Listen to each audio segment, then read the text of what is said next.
Scott Baker, Jenny Lee Bakery. Your dad is in the background, but he will always be in the forefront for me because of him, his wife. I'm still here talking about this brand that I love and the swirl bread that we sell at Coons Market. That's right, that special place in your neighborhood.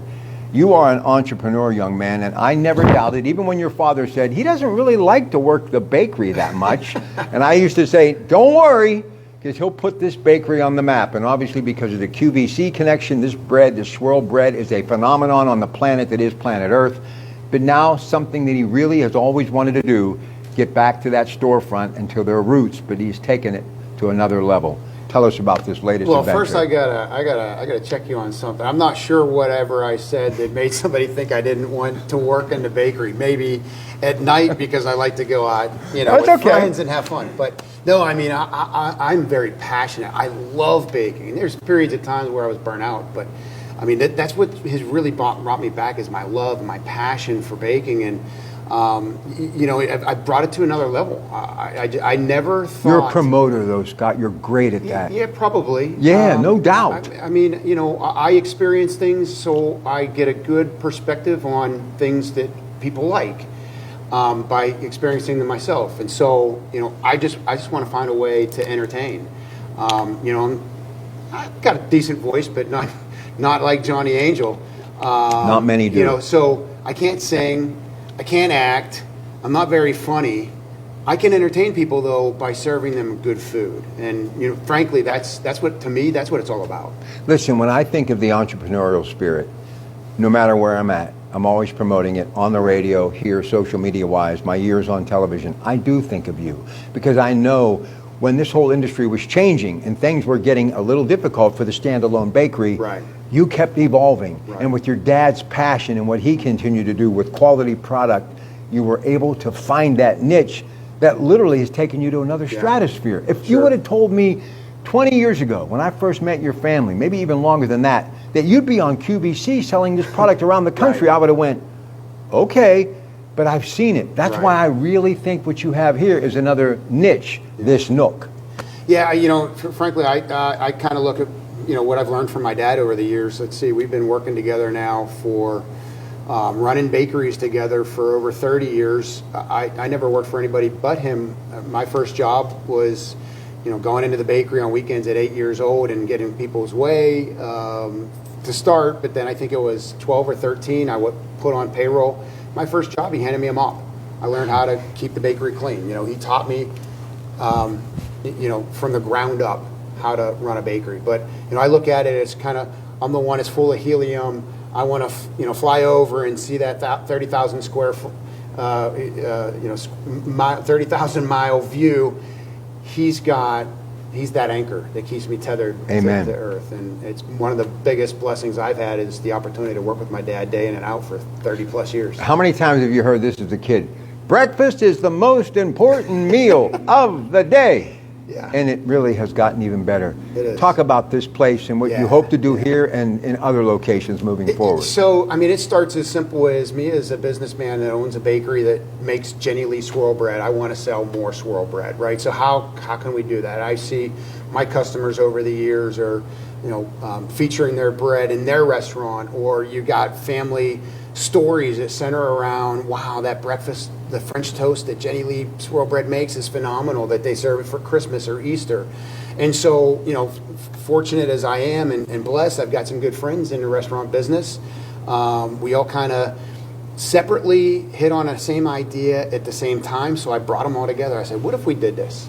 And, everybody, like all three of these guys that I brought to the table was, yeah, that can work. And so, the idea is about building a breakfast space where people can come in, they can feel, comfortable. You feel like you're walking into your grandma's breakfast nook.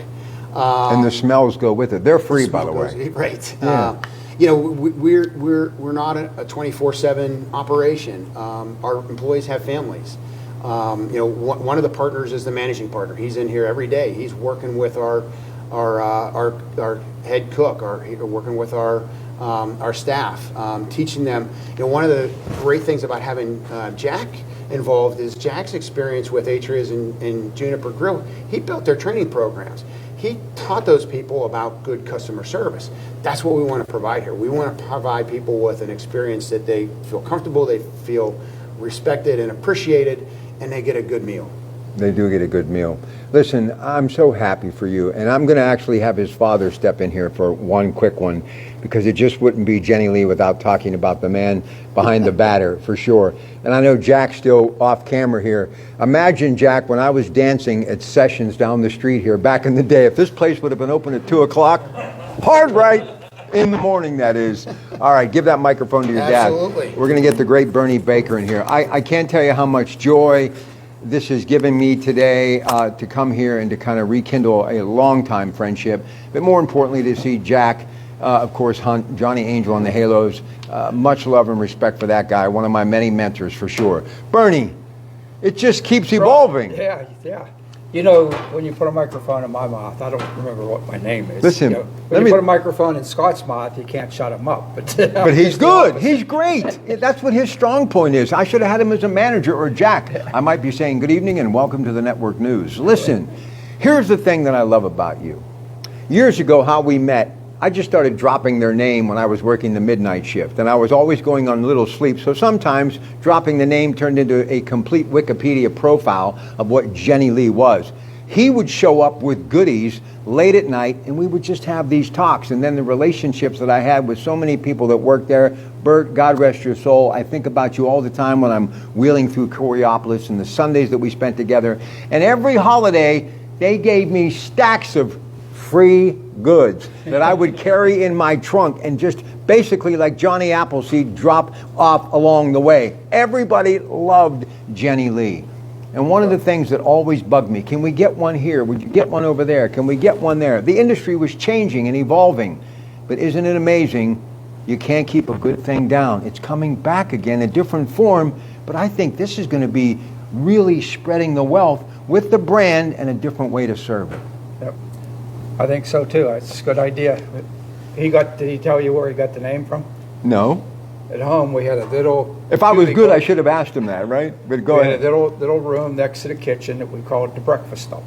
And it Really? had built-in seats and a table, and that's where we would eat all our breakfasts. And my mother and dad would have people over. They'd sit around there, play poker, and but it was just like a nice little quaint room. It was close where you rubbed elbows with everybody, and we called that the breakfast nook.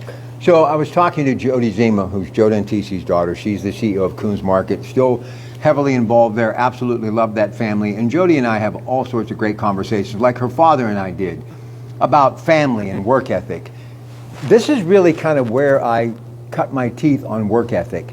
Long before I met people like Joe and others, I met the Baker family. And I remember them being covered in flour, working round the clock. Bev upstairs, adding the numbers up in the office. Him down there trying to get everybody, precision like motion, one big conveyor belt, because the holidays were here and people wanted their goods. Your family has worked together day in and day out, still doing it today. I pretty much go 7 days a week.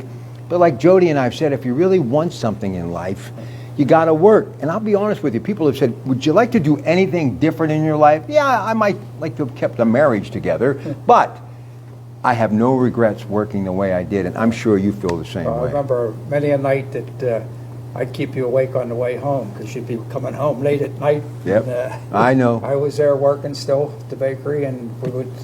But to be there was like watching somebody conduct a symphony. It was magic. It was poetry in motion. The work ethic was incredible. Yeah, we had a lot of good employees, a lot of skilled bakers that made some pretty good stuff. So at one time, I was having this discussion earlier today. How many bakeries did you have at one time at the height? Well, we had 14 stores at one time. And then, then we went to the supermarkets because we would be busy as heck for the holidays, but in between, people wouldn't make that extra stock. So that's when we started supplying supermarkets with our product. And I think we had like 20-some supermarkets that we supplied, and then 14 stores. So. And by the way, to the bishop, bless me, but I'm going to tell you why I went to Catholic church every Sunday, even when I didn't want to as a kid, because we got a free cookie at the local bakery after church. So as long as I could get that oatmeal raisin cookie, I would be there doing whatever I needed to do. Look, but it's amazing how many things Scott has gotten by taking a dozen donuts. You know, he would Yeah. go to a Steeler game and talk He knows how to work yeah, it. talk to one of the broadcasters that was out in the parking lot, give him a dozen donuts, and they would interview him for a half hour. But you understand the joy you brought so many people, though. Yeah. The joy. We would go on an airplane somewhere, always take a dozen donuts for the steward. If there was a seat open in first class, she would move us up. Okay, and he can say this. Will we be able to buy the bread here? Can you buy the bread here? Okay, so you can do that. Some of the top products through the years, because I like to get a little nostalgic with you. We talk about the here and now, the present with Scotty and Jack, but some of the favorites still to this day people talk to you about. Well, cream puffs and eclairs, they come in all the time. When are you going to start making them? Our jelly donuts. We had a great black raspberry jelly that we put in the jelly donuts. We sold tons of jelly donuts.